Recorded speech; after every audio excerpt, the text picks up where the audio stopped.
district. The 4th district is ready.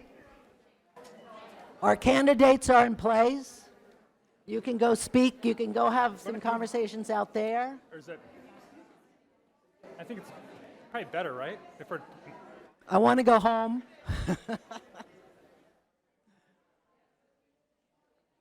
All right, I would like to welcome our 2 candidates for 4th District.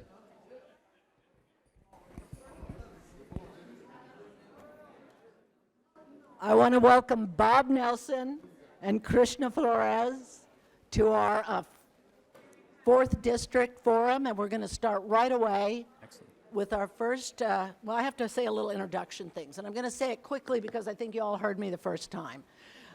I'm Dulcie Sin, and I'm your moderator tonight.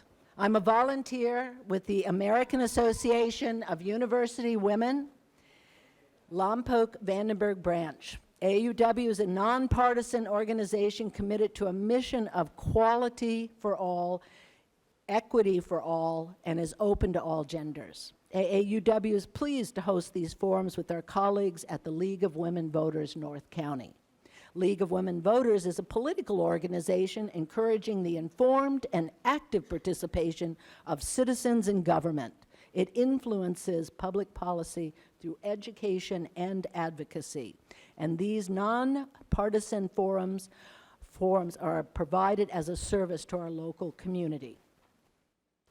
We'd also like to acknowledge that Lompoc-Vandenberg rests on the ancestral land of the Chumash people. AAUW honors the Chumash elders, past, present, and future. We come together tonight following the Chumash tradition to learn and grow as a community. So I'd like to welcome our 2 candidates for 4th District. 4th District on the Santa Barbara Board of Supervisors includes multiple unincorporated communities: Vandenberg Village, Vandenberg Space Force Base, Mesa Oaks, Mission Oaks, Orcutt, Los Alamos, Gary, Siscock, Casamalia, and Topeka, I think I said that right, Canyon, and thank you to both candidates. All right, we're going to show that slide real quick that says, I'm going to ask a question. Bob will start. He was the one we drew out of the hat first, and then Krishna, you'll follow. Then we'll switch that. You'll have a 2-minute opening statement that we'll start with, and then each question you'll have 2 minutes to answer and 1 minute to add, or not rebuttal, but add to your statement. So with that said, Bob, please give us your 2-minute opening statement. Thank you, Dulcie. My name is Bob Nelson. I'm currently your 4th District County Supervisor, and I first of all want to start off by thanking the AAUW and the League of Women Voters for putting on this forum, and also thank you as the public and voters for showing up. This is a part of the civic process that's really important for all of us to be engaged as a community, to listen to the issues and have a civil discussion about what things that we can all do to make things better in our community. For those who don't know me, before serving on the Board of Supervisors, I got a chance to work as staff for the former supervisor, Peter Adam, and prior to that I was in business and I was a teacher. I actually got to teach right here in Lompoc at Lompoc Valley Middle School, where I started off my career once I came home from college. I grew up in Santa Barbara County. I lived in the 4th District most of my life, and it is a really honor and a privilege to serve all of you. It's really a dream job to get to go to work every day and find ways to make my community better. It's a very dynamic job. It's a big organization. County of Santa Barbara has 4,600 employees. It's $1.5 billion, and there are considerable amount of issues that come before us every day. We have 23 different departments, and what I think that I bring to the table in this election is someone who has a lot of experience in these areas. There's some challenges that come down on us from the state and federal government. And it's important to have somebody there that knows the levers of getting things done. And I think I have a track record of that. This is a nonpartisan office, and really the party I belong to is the Get Stuff Done party. And that's what I'm focused on doing as your county supervisor. And I look forward to the opportunity to have another 4 years if I'm so fortunate. Thank you. Krishna, please. Thank you, AAUW and the League of Women Voters, for hosting this forum tonight, and thank you to the members of the public who are here and who are tuning in. I'm Krishna Flores, and I'm running for County Supervisor in the 4th District. I'm running to shake up the status quo, clear the cobwebs, give the residents of our district a choice for leadership that will be accountable and transparent, empowering, and responsive. Someone who will put in the hard work, consistent work to get the job done and listen to the good ideas and wisdom of their constituents. The seat has run unchallenged for too long. It's time to give voters a solid choice on the ballot this coming March. My nascent journey into politics is driven by a deep commitment to our community's well-being and a belief that we can do better when we work together. I'm not a political insider, a special interest schmoozer, I just wanted to say that word tonight, and no one would ever mistake me for being a part of a good old boys network. To be clear, I'm not. Instead, I am a school board member, community advocate, and an HR professional who has the proven skills and experience needed to address the issues that matter most to our 4th District residents. From housing affordability, safety, rising costs, healthcare access, to quality childcare and education, climate action, and infrastructure. The professional leadership roles I've held demand being a critical thinker, problem solver, and possess the acumen to balance workforce needs with fiscal goals. I gotta skip ahead, she's giving me a time. In addition, as a dedicated, effective school board member, it's imperative to be committed to a vision of high expectations with clearly defined goals, and working together as a team. Collaborating strongly and to have mutual trust is important, and most importantly, to be wholly committed to the betterment of all in the community. Thank you. And Krishna, I'm going to ask you the first question. Redistricting has created a very different 4th District geographically. How will you ensure services and support for the diversity of small and large communities? Thank you for asking that question. As somebody who lives in Los Alamos, we often feel isolated out there, and whoa. Really isolated. And, you know, having our voice heard and the things that are important to us has been an issue since actually the redistricting process. We used to have on-site office hours from our previous supervisor where residents were able to meet face-to-face and address their concerns. I would emulate that. That's something that's lacking right now. And I would emulate that in all the different regions in our district. Also, being much more proactive in pushing out information that's relevant to our communities. Oftentimes, we don't know when county level services or events are happening, and we're finding that out, you know, after it's done, or we don't find out at all. I think it's important to continue to, especially because it's so spread out, be able to communicate that and have people in the district also be able to reach us, have a policy of, you know, returning calls, emails, any correspondences within 24 hours. As I understand, the supervisor has an office. Currently, they have 4 other people on staff. I think dividing the responsibility to all the different towns would be helpful in, you know, residents feeling like they have somebody to talk to and who will hear their concerns and address issues they have. Thank you. Bob Nelson, please. Yes, so redistricting has caused this 4th District to have the largest unincorporated area in the county. There's a lot of challenges that come with that. I think what Dulcie mentioned, there's 9 different communities that the 4th District happens to be the mayor, city council, city manager all rolled into one. And it presents a lot of challenges in this role as supervisor. That's one of the reasons what I bring to the table is that experience, because to bring those services to those unincorporated areas means knowing how to get things done. And I have been able to get things done. In Los Alamos, the community that Krishna lives in, since being supervisor there, I've been helped deliver some of the projects that originally got kicked off by my predecessor, but we were able to finish. But not only in Los Alamos, but in Orchid and in Casamalia, we all have issues that are needing attention. And somebody like myself who grew up in Orchid, an unincorporated area, we realize these concerns. Most of these communities are used to relying on themselves and not the county to serve these things. Most cities have these municipalities to provide things like recreation and other services, beautification. In our unincorporated areas, we really have to rely on ourselves. We have to step up. We have to have a coalition of nonprofits, of schools, of churches who all come together to tackle these problems together. I know that as supervisor, a lot of people want to look to the supervisor for all the solutions. I really think the solutions are with all of us. I see myself as a facilitator, as your supervisor, someone who gets you resources, answers your calls, and gets stuff done. I don't have regular meetings like my predecessor did, but you know what? About everybody in my district has my cell phone number. I'm very accessible, I'm on social media, and I'm available for those who need me when they need me. I think that I will continue to do that over the next 4 years, and I look forward to that opportunity. Thank you. Krishna, would you like another minute? Yes, I wanted to also add as something that I would do is to establish committees within each communities in the 4th District so that they can have also those folks as somebody that can collect all the ideas and issues and concerns that people have in either the Village or Mission Oaks or Los Alamos or even in Orcutt.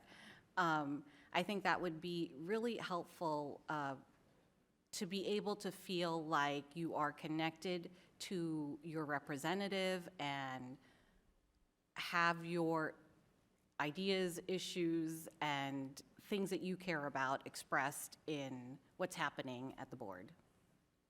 A minute? Yes, thanks, Tulsi. The government that governs best is a government that's closest to you. And actually, that's not often your county supervisor. That's often your community service district. Since I've become supervisor, I've gotten on a committee called LAFCO. It's the Local Area Formation Commission. And that's an organization that helps develop powers for different community services districts. And it's been one of my commitments to try to put power with the people. You know what, I don't live in Los Alamos. I shouldn't be the person making all the decisions for that community. I really want to turn to the people in Los Alamos, an elected body of people like the Community Service District. We have one in Vandenberg Village, we have one in Mission Hills, we have one in Casmelia, but we also have another 5 other communities that are unincorporated. They don't have that. One of my goals as supervisors is to empower the locals to be able to govern themselves. I think that's what everybody wants at the end of the day. And again, as I mentioned before, I see my job as a role to facilitate those things so the people within those districts can have the services they want. Each community service district can be different. Some can just do wastewater, some can do trash, but there's also other opportunities for other services that people want, like recreation and other, I'll stop from there. Thank you. All right. Okay, Bob, this is for you first. There are several proposals for hotel development and density housing in the local county areas. How can you make sure the public is fully informed about these projects and that the existing policies, such as the use of story polls, are followed in the planning process?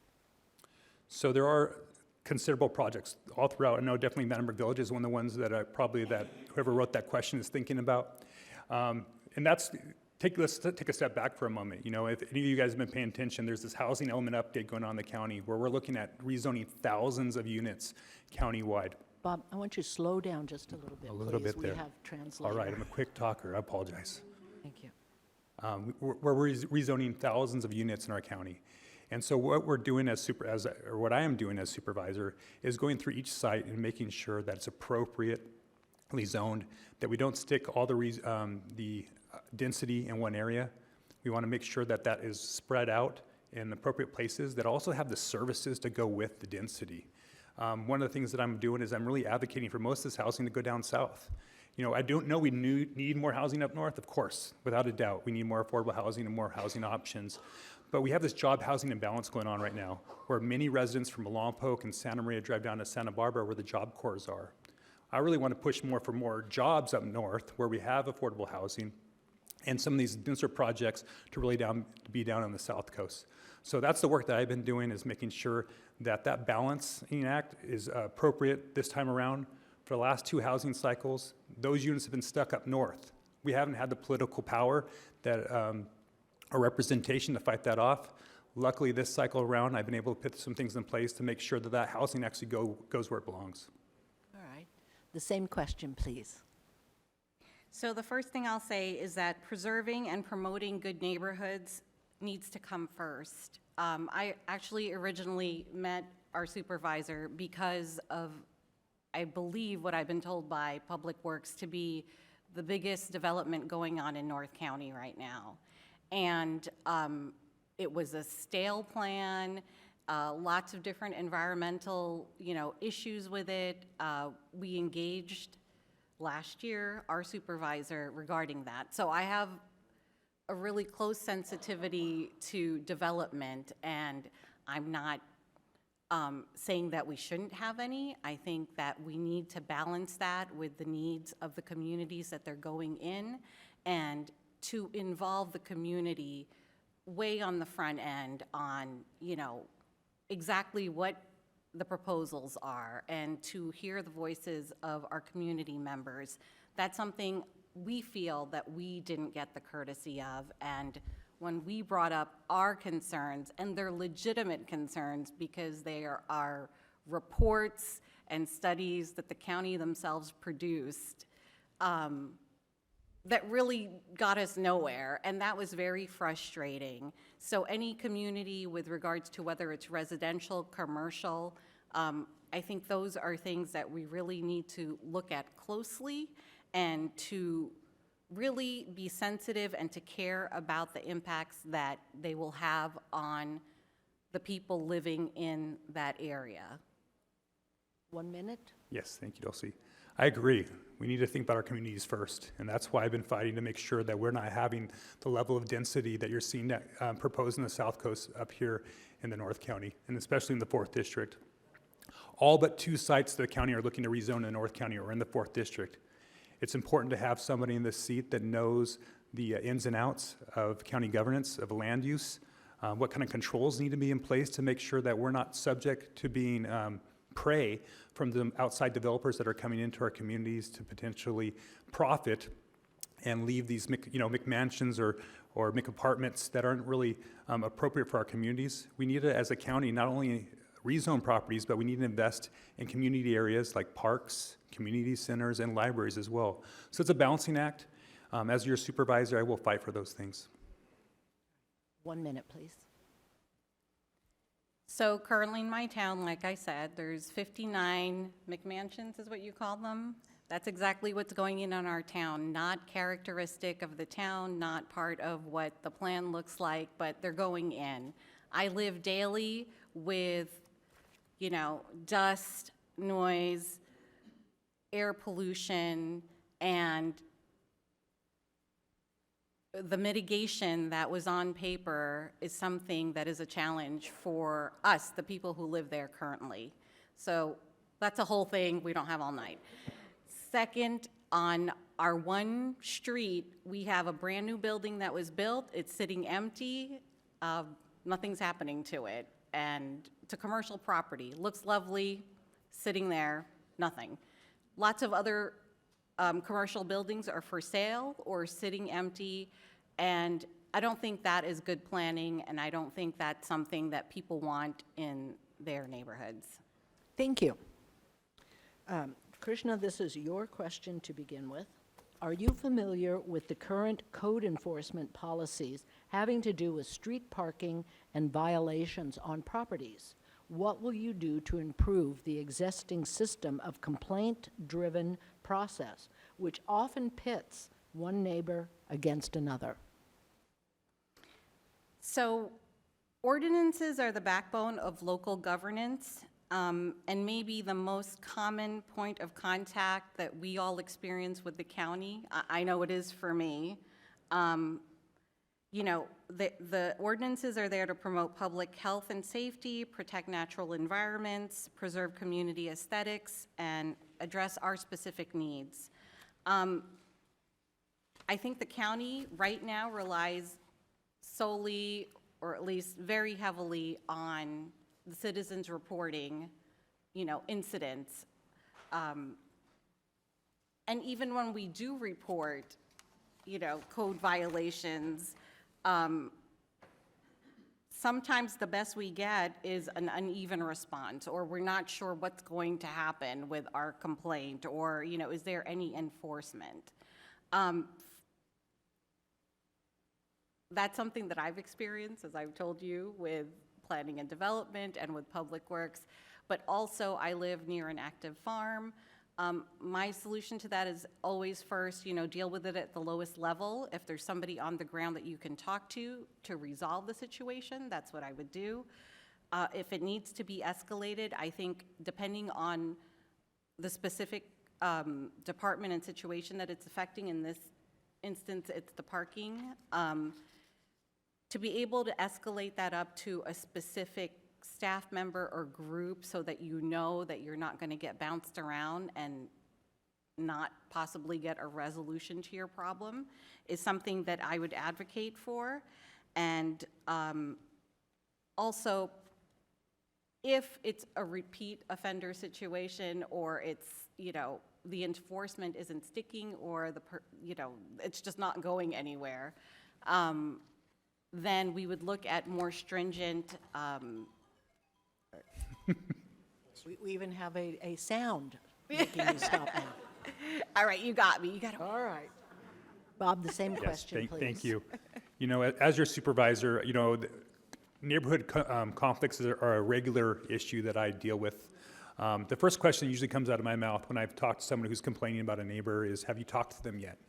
One of these things I think in today's society, we have a lot of keyboard warriors and those that aren't willing to step out and actually build relationships with their neighbors to try to resolve some of these conflicts. So again, I see my job as a facilitator to try to help bridge those gaps, have those conversations between neighbors to see if we can resolve it without actually having to get the government involved. I mean, that's really a sad state of affairs if we actually have to get the government involved to solve all of our problems. Again, people who live in unincorporated areas do because they're usually self-sufficient people that want to take care of themselves.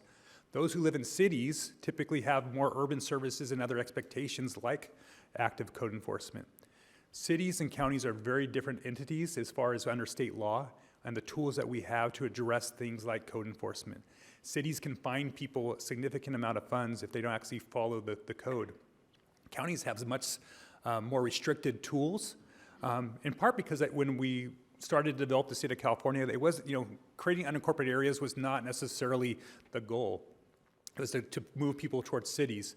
But by hook or by crook, we have these communities now, and now we got to work through them. So we don't have an active code enforcement program, but as a supervisor with some staff, we're often out there in the field, taking phone calls, showing up in the people's neighborhoods like I have for Krishna, and listening to their concerns, see if we can't make some phone calls and resolve some of these problems before they begin to escalate. And that's, again, what I see as my role as supervisor. All right. A minute. So I agree, you want to deal with neighbor situations, things that are happening in your neighborhood, as I also said, at the lowest level, go walk over, knock on your neighbor's door. So rugged individualism, do-it-yourself solutions, totally for that, appropriate for some things. But in terms of enforcing ordinances that are written specifically to address local community concerns, that's what we need the county to step up to be able to help us.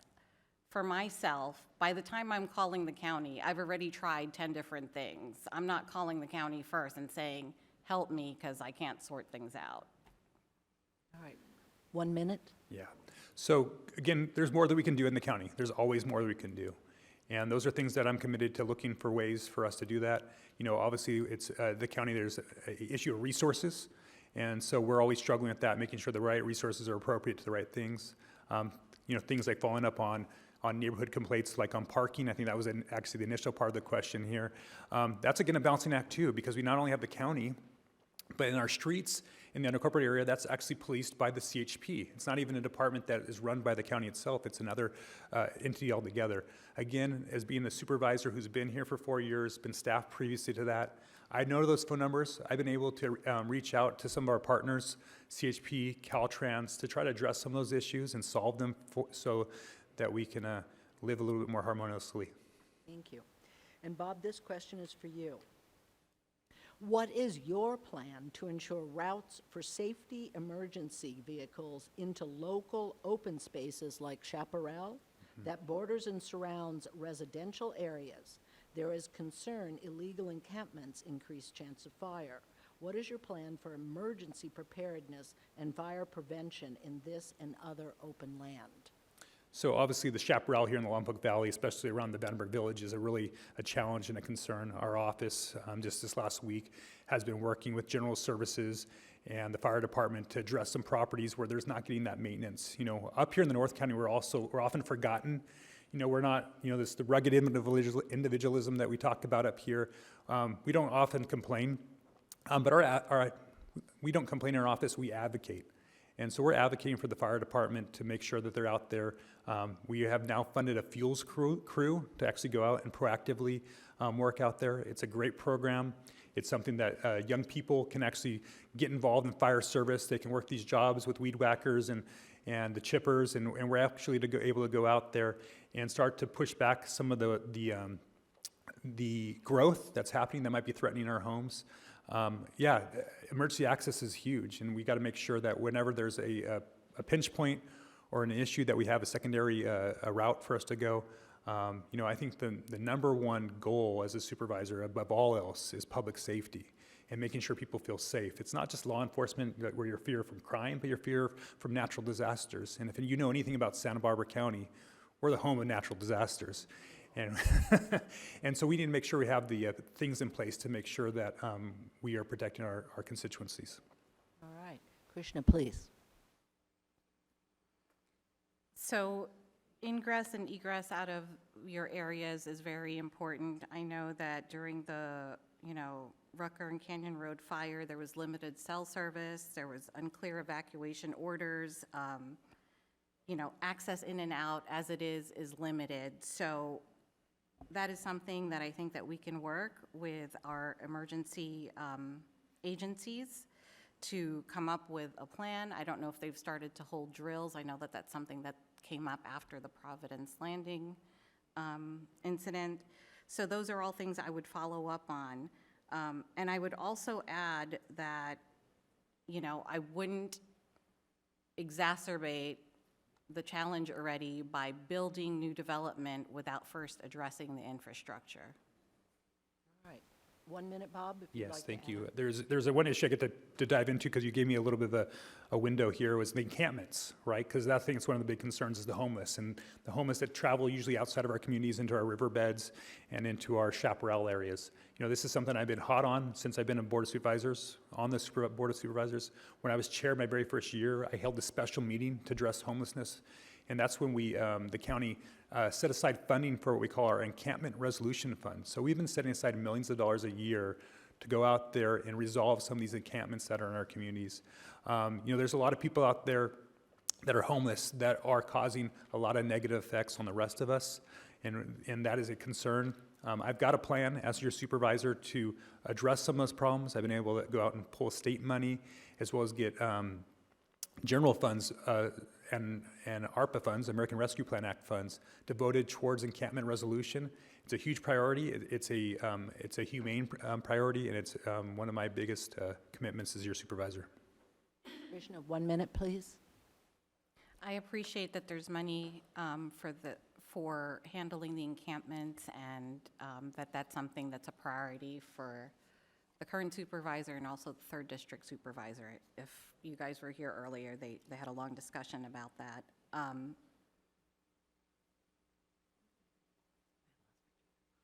You don't have to say anything else. We'll just go to the next question. Are you ready?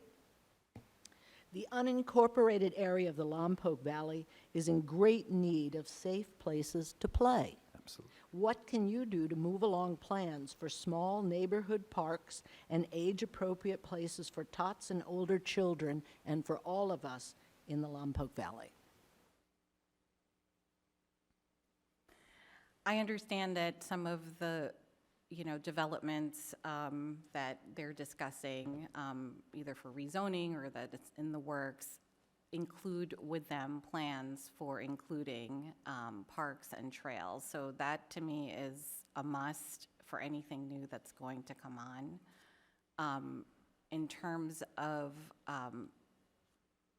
county land that's in the area that could possibly be developed, that would be something that I would look at as something to fund. Okay, Bob? Yes, thank you. Recreation and these community spaces are hugely important. And speaking specifically about the unincorporated Lompoc Valley, youth sports is something I've been a big fan of. I used to be on the Little League board in the Orchid area, and when I became supervisor of the Vandenberg Village area, there was a problem that I was confronted with on a cell phone tower that had been installed at the Village Hills Little League field. They were up in arms about it because it happened during COVID and they didn't feel like they had a say on it. This property is a county-owned property that is leased to the Little League. So I got in there and I worked with staff to actually make sure that the resources from that cell phone tower, since the cell phone tower pays rent, pays it to the county, that we're able to keep those dollars in Vandenberg Village to spend on youth sports. Funding in unincorporated areas for things like sports and recreation, there's just not enough dollars out there. And they're competing against all these other county needs, from mental health to public safety. It's hard to carve things out. So as your supervisor, I've been working on finding little nuggets here and there. That's one piece that I've found. I've also have written letters to the state on trying to get grants for the kids park that's right there on Constellation that's been proposed. There's a piece of property that was donated there. One of the biggest expenses with that project is actually the sewer connection. I think they have it's about $3 million project. I think about $2 million is the infrastructure itself. That housing development that's being proposed right there on Constellation will actually bring that sewer connection there, bring down the cost for that park, and hopefully we'll be able to see that come to fruition. So there's a couple things on the horizon, and we're looking forward to seeing those through. Good. Okay, have everybody answered that now? Okay, Bob. Yeah. This question is first for you. Vandenberg Space Force is expanding very quickly. SpaceX has announced there will be one launch weekly in 2024. I think I've heard those. And there'll be two every week in 2025. What will you do to facilitate communication between the base and the surrounding communities to discuss housing, impact of frequent launches such as noise and vibrations that cause damage, and the possibility of a local emergency and the need for adequate infrastructure? Yeah. So, I grew up in the Santa Maria Valley in the 80s when the Vandenberg Air Force Base at that time was just heating up, and that was a big deal. It was a big economic driver in our community. Most of my neighbors, most of my friends, their parents worked at Vandenberg. That went away, and that really depressed the local economy, and that's really was unfortunate. It's an exciting time with commercial space. Yeah, 2 launches a week next year, and that's just SpaceX. There's a bunch of other operators out there that are also looking to launch as well. You might be seeing 3 or 4 launches a week moving forward. The question is, do you want to embrace it or do you want to fight it? Yeah, I'm at the point where I'm someone who's going to embrace it. At the end of the day, the county's not going to stop what the federal government's going to allow to do on their property.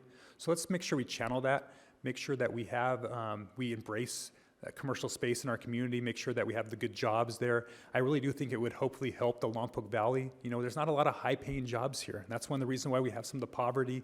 It's why it's attracted the affordable housing projects to Lompoc, the things that Mayor Osborne talks about.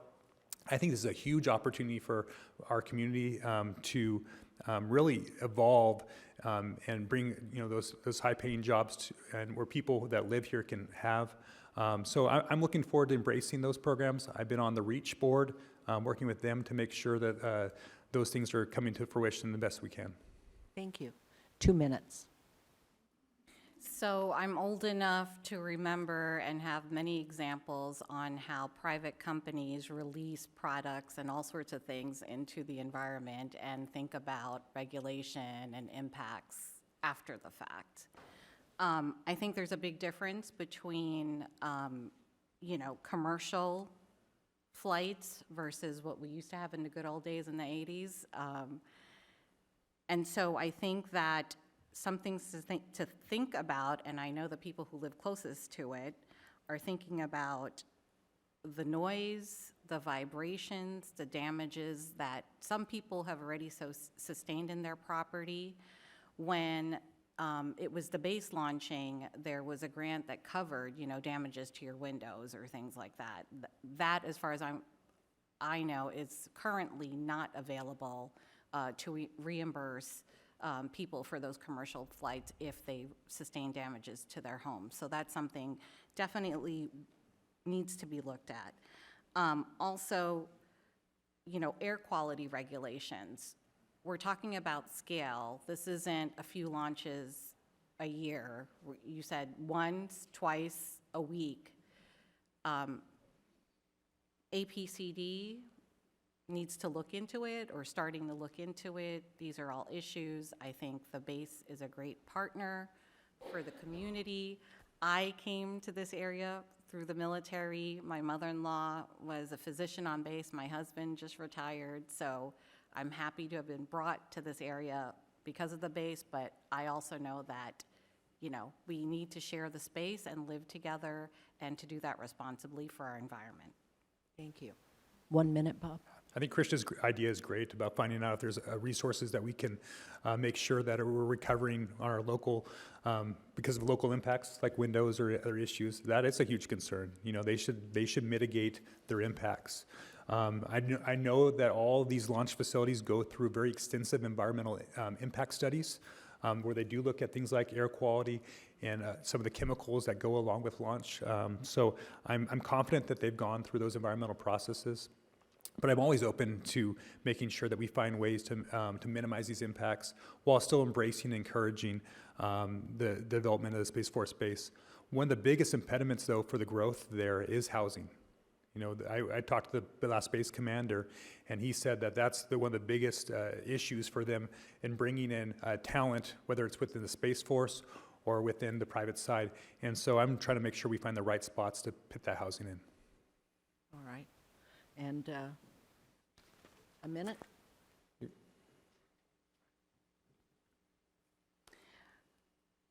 Just to piggyback on your housing commentary, and I know that it was discussed, and we've been talking about it for so long because of the housing element, and there is a need. But something that I just came across after meeting with the CEO's office is demonstrating population loss, actually, in all the communities in the county year over year, except for Guadalupe.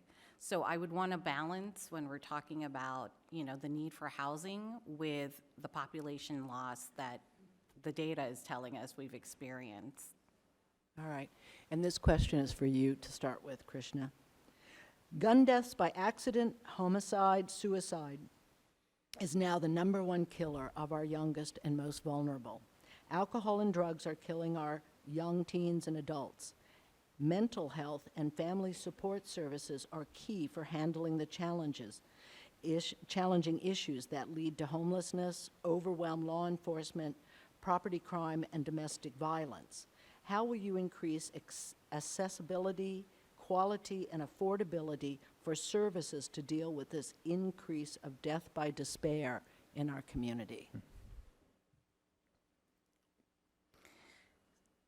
So that really struck me when you asked that question earlier, death by despair. And to me, the situations that young folks, older folks, really people across, all spectrums of our society that are facing, comes down to not having, basic needs of living met, from housing to health care to, having a living wage. I think it's such a complex issue when you're talking about mental health, gun deaths, drug abuse. But I think if we go to the basics and start with providing adequate housing, being able to have access to health care, being able to have a wage where you can take care of yourself and your family is, the base, ground zero, where we start. All right. Bob? Yeah, this is an issue very near and dear to my heart.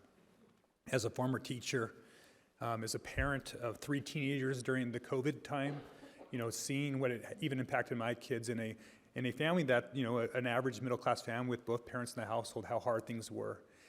So, it is a huge issue in our county.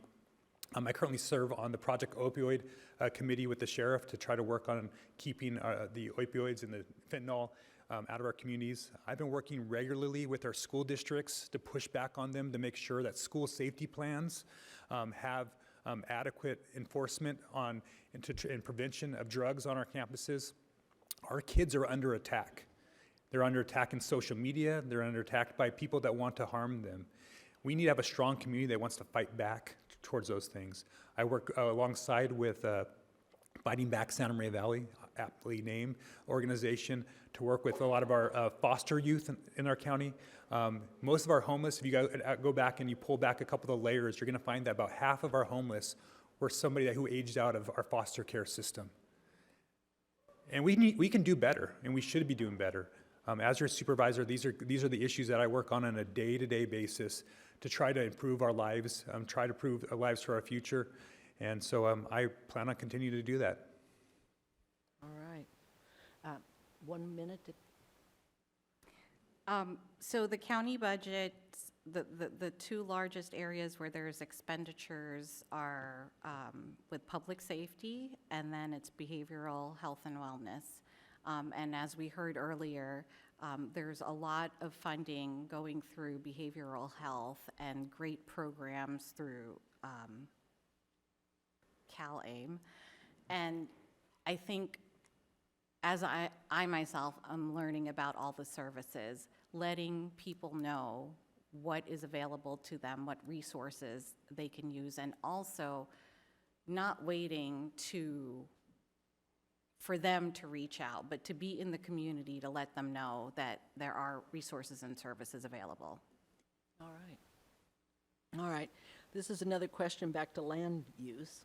What is the situation about the possible annexation of 1,000 acres of ag land to the city of Santa Maria? And how will your office handle the concerns of locals? To you, Bob. That's Yes. a huge concern, huge concern. Once you lose ag land, you don't get it back. You know, they always say the last crop a farmer grows is condos.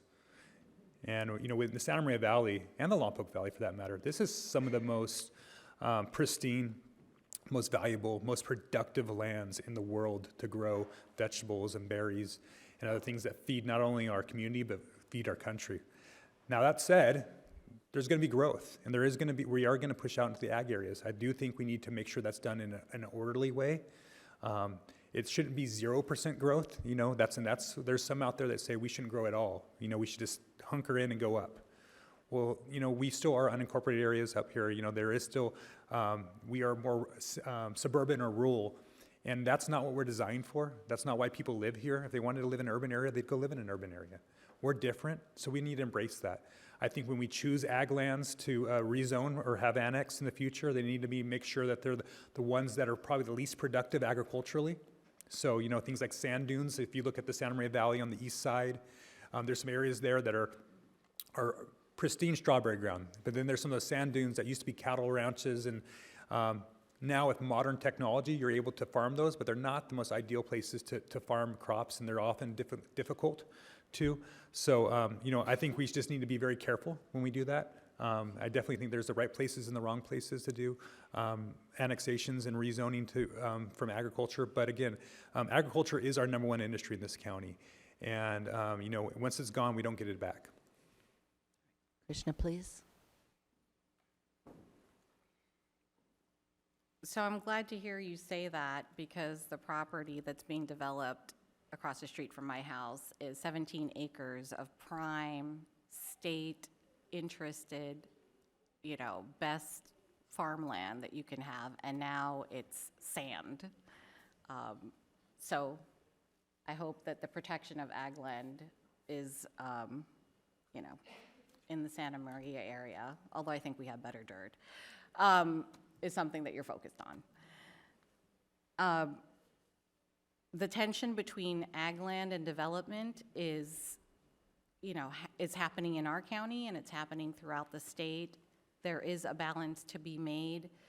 Building in areas where, like my town, isolated, we have not a lot of infrastructure, have to travel pretty far, it doesn't make sense. So to me, preserving ag land where I live makes a lot of sense. Things that are within, a mile or less into a more urban area, something that you can look at where sewer, water, all those resources are readily available and roads are accessible. So definitely a balance to strike, and the tension between ag and development is going to continue, and we have to be the stewards of our land, because I agree, once it's gone, it's gone. All right. Did you need another minute? I think we're in agreement. All right, then I'll go on to our last question then. What other government agencies, nonprofit organizations, service clubs, and schools will you be collaborating with to address some of the issues of healthcare, mental wellness, and homelessness? Bob, that's you. Okay. 2 minutes. Yeah. So, I mean, I could just name them off, all throughout the next 2 minutes. There's so many different organizations in our county. I'll pick out two in particular right now that I can think of that I are working most closely right now with, and that's a Good Samaritan, and also with Fighting Back Santa Maria Valley. One of the projects I'm really proud of as supervisor is the Hope Village project. It's a 94-unit tiny home shelter. It's a temporary facility that we're going to be opening up in the Santa Maria Valley to finally be able to address the issues of homelessness. One of the big problems with not being able to address homelessness is we have no place to send them. The law requires us to make sure as a municipality, if we're going to ask somebody to, in an encampment or somebody that's sleeping on public property, to leave, we need to make sure we have someplace to go. The Hope Village project is a project that is not only working with nonprofits like Fighting Back Santa Maria Valley and with Good Samaritan, but it's also working with Marion Hospital to make sure that there's respite beds for those people who are often taking up our ER beds and our hospital beds because they have no place to be discharged to. This is really going to be a step forward to finding a solution locally. We can't move forward without having that in place. It's a huge issue. And again, it's one of the great opportunities you have as a county supervisor is to be able to see these projects come to full fruition and actually to hopefully change some people's lives. Good. Krishna? I had always known that there are so many organizations throughout our county and individuals doing great work, often unnoticed. That exposure has accelerated during the last couple of months that I've decided to run for public office. So there are so many organizations to partner with and to be involved with that are helping our neighbors and our community. I'll pick two right now, but there's a whole list. I think organizations that are involved with food rescue and gleaning is something that's close to me, and then also organizations that support our children in education. Thank you. Okay, then we now have 2 minutes for your closing statements. Krishna, would you please go first?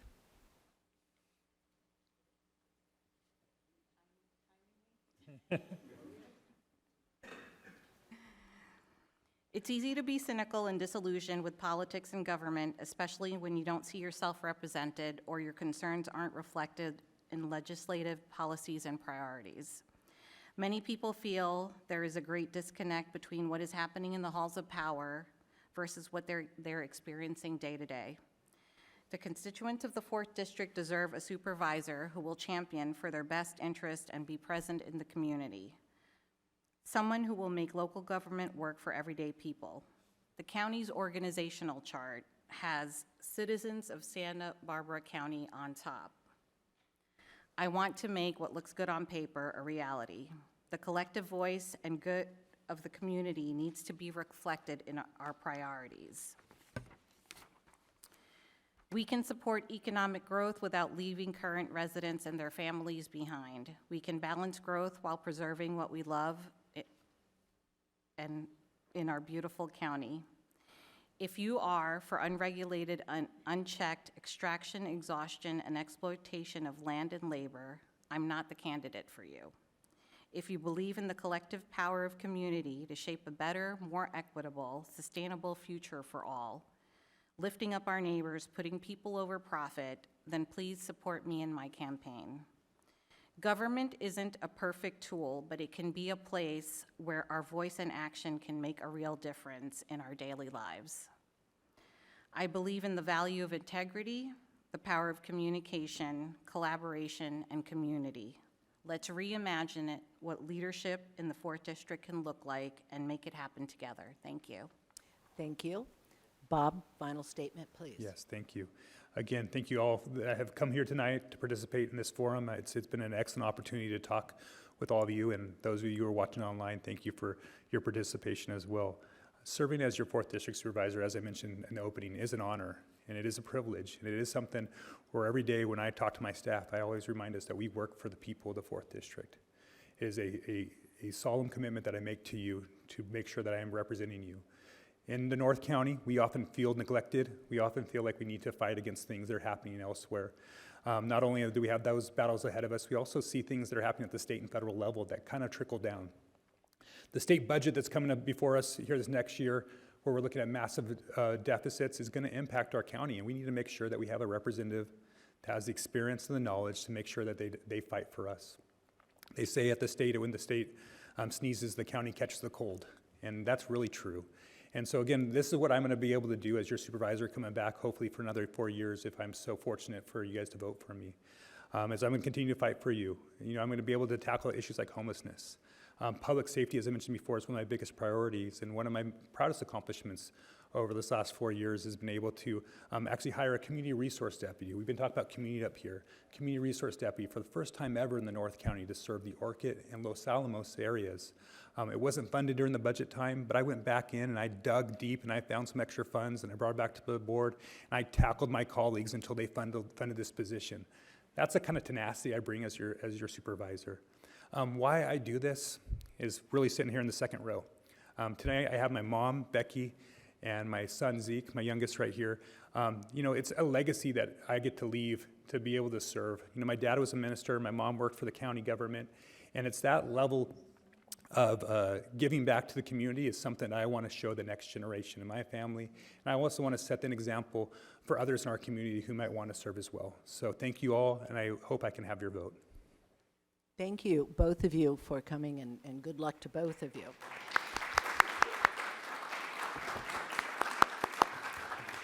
And before everyone leaves, I would like to review how to vote safely in this election. First, register. You can register online at this website. Next slide. You can choose to vote by mail, and you can find a drop box in Santa Barbara County, Lompoc, City Hall, our libraries, Vandenberg Village, and social services. Then the next one is you can go and vote in person. All you have to do is take your form and find out where you're supposed to go vote, and you can walk in and meet your neighbors and have a good time and fill out your form right then and there. We'd like to thank you again for participating in this dual language forum. There are many folks to thank. I think they've listed some of them up there. Oh, I'm up there too, great. Yes, and I especially want to thank our translators over there and for making sure that everyone in our community has equal access to the information that we're doing. I'm done. End of script. Goodbye.